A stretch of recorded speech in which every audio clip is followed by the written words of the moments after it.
दिदैन अलिक अगाडि आइज त ह्याप्पी न्यू इयर सबैजनालाई है र यो नयाँ वर्षको सुरुवात एकदम राम्रो होस् है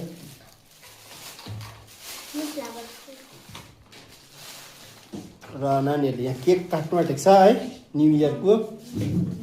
र न्यू इयरको केक जुन ढङ्गमा काट्छ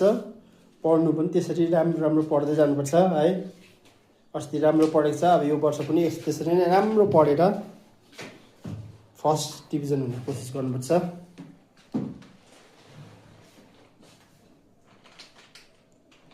त्यस्तो ठुलो छैन सेलिब्रेसनमा है हल्का सेलिब्रेसन छ यहाँ मिठाई छ जुस छ